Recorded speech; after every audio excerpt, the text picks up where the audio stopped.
What's up, guys? Welcome back to my YouTube channel once again. My name is Dash Lifestyle. Kindly for watching me for the first time, remember to subscribe, like, share and also comment. To my returning subscriber, thank you so much for always coming back and watching my video. Thank you so much for the love and support. So guys, in today's video I want us to listen to this speech from the Prime Minister of Barbados, Mottley. Mottley, she's that one leader from Caribbean I really love because she always fights the rights of the black people in the Caribbean. Not only the black people in the Caribbean, also she always defend the African countries, the African people. So Mottley, she was giving a speech, and in his speech she shocked the Western with how she was delivering his speech during climate change summit. So kindly guys, watch this video, then I'll be back with more comment. Thank you. Good morning, and thank you very much, Mick. Good morning to everyone. It is a pleasure to be here.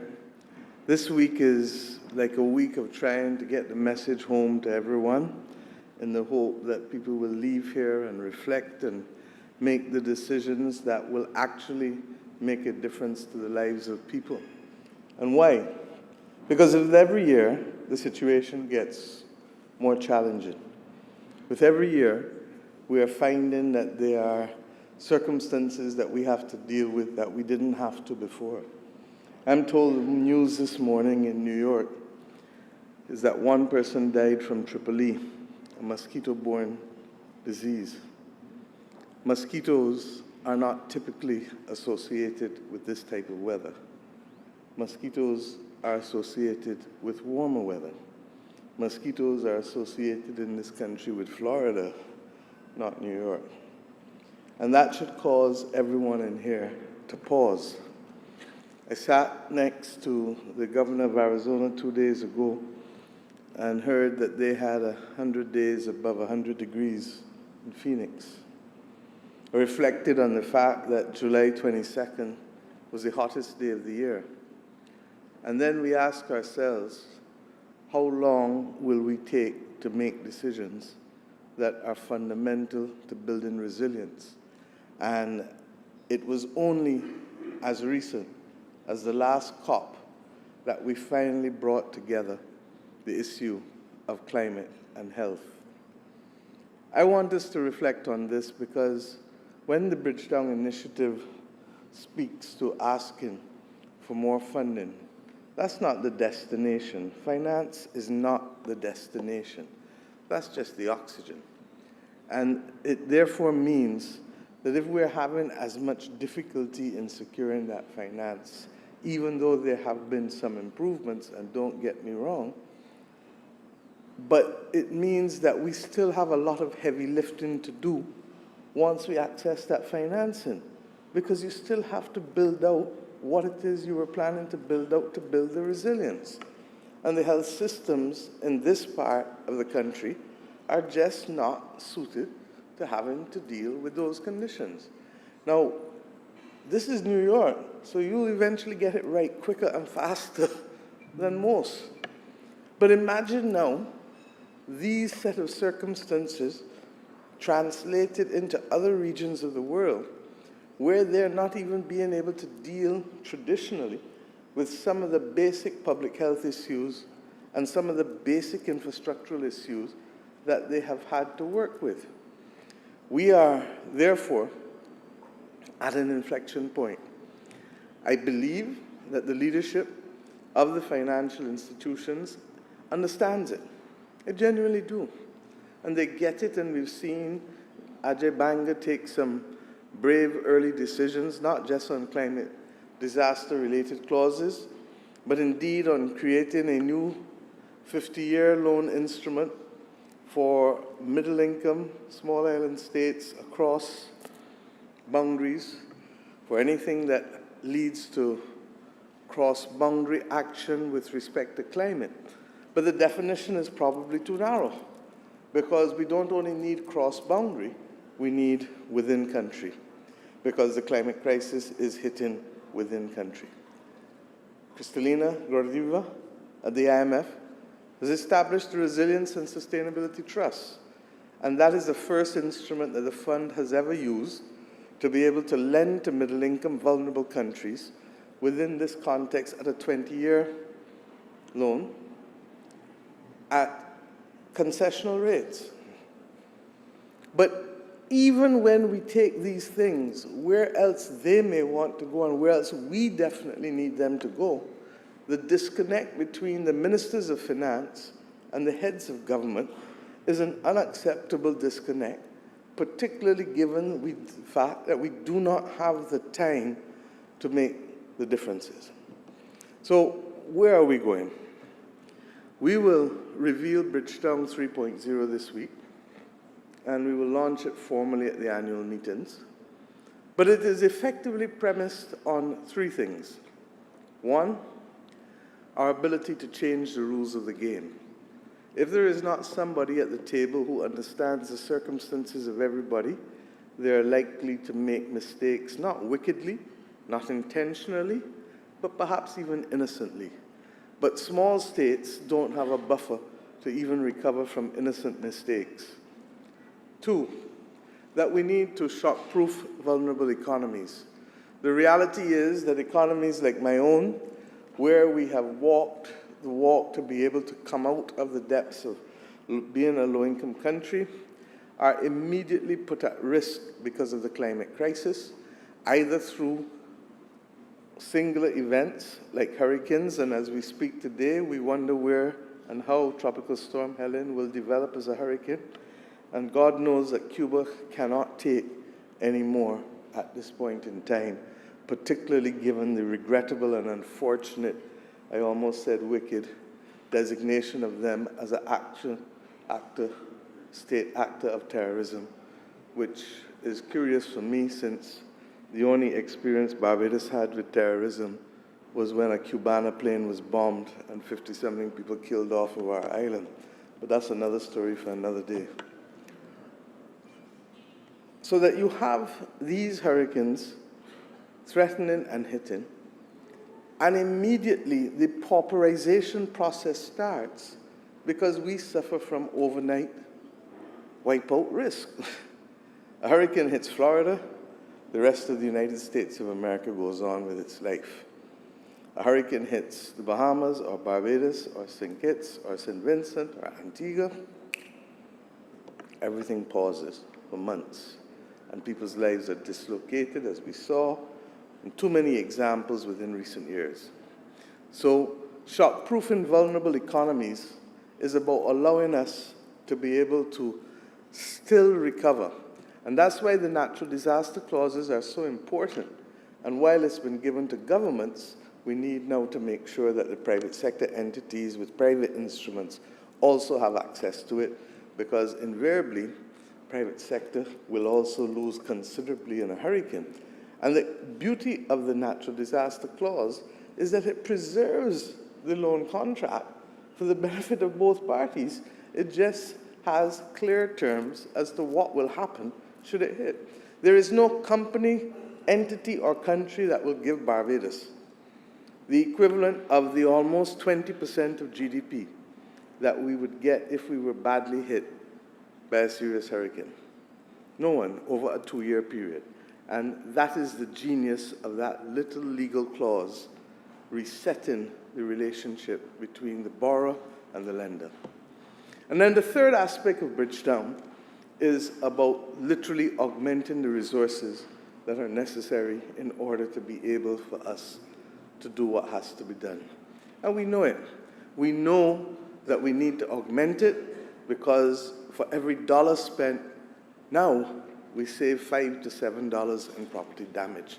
And the reality is that the rate at which the temperatures are increasing, the rate at which the incidents are affecting us, we have a decade or so to build the resilience to minimize the loss of life and to minimize the damage.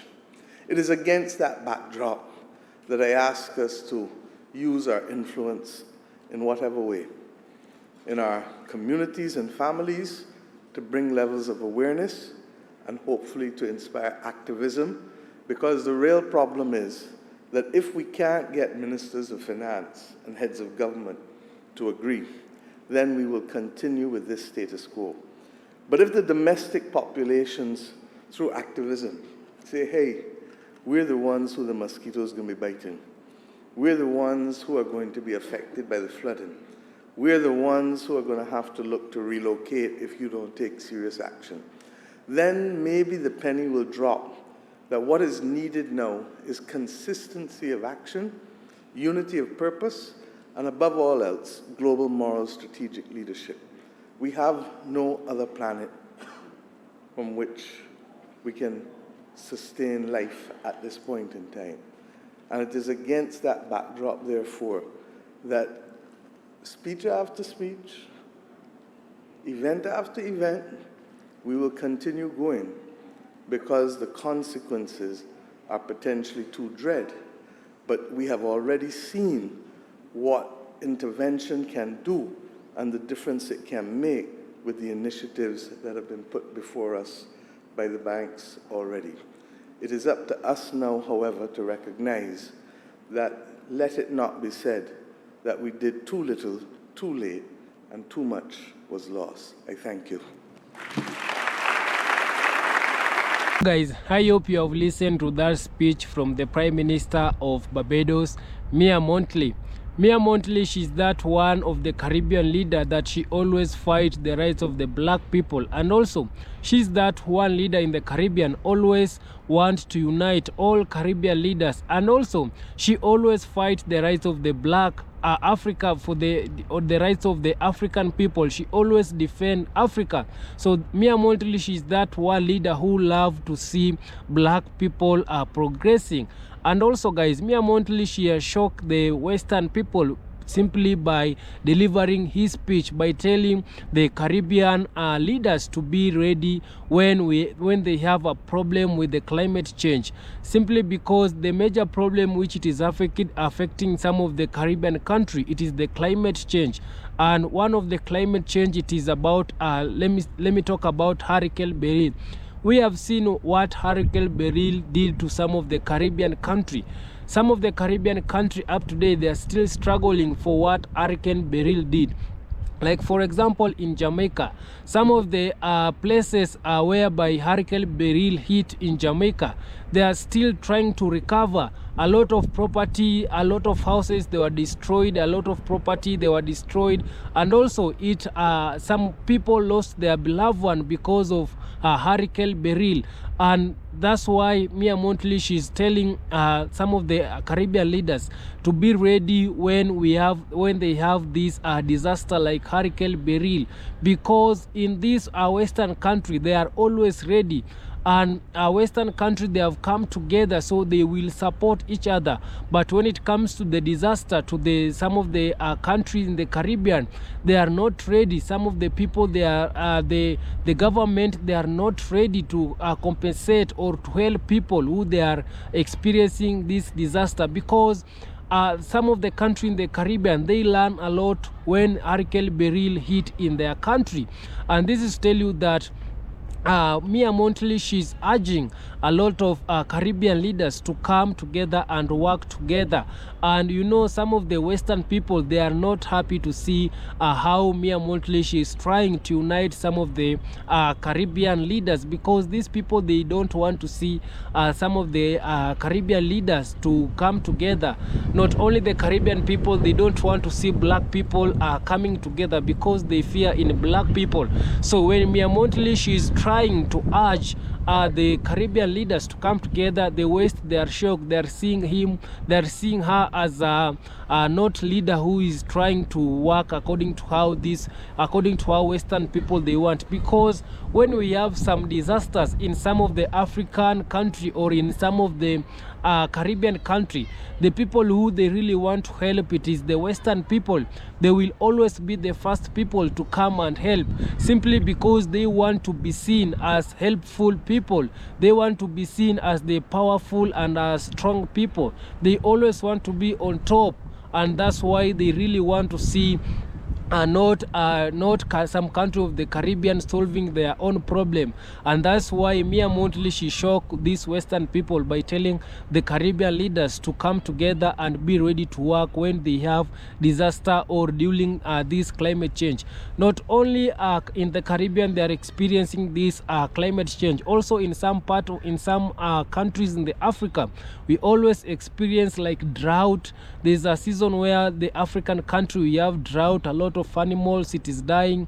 We have some of the disease, we call it malaria. So this climate change not only affect the Caribbean people, also in some countries here in Africa. And when we are experiencing drought, the first people who they really want to help, it is the Western people. They always come in Africa with charity work, with donating some of the food stuff, so to be seen as these people they are helping Africa. But in real sense, these people they want to be on top of Africa. They want African people to look them as helpful people, but they are not helping with one heart. And that's why Mia Mottley, she's urging all black leaders to come together and always be ready to help when we are experiencing any disaster or in this climate change. And for me, I always love Mia Mottley because she's that leader in the Caribbean. She's a no-nonsense leader. She's that leader who really want to unite black people, who really want to unite some countries in the Caribbean to come together, the leaders in the Caribbean to work according to the will of the people. And because of how Mia Mottley is trying to unite and to unite some of the Caribbean leaders, the West people, they are not happy.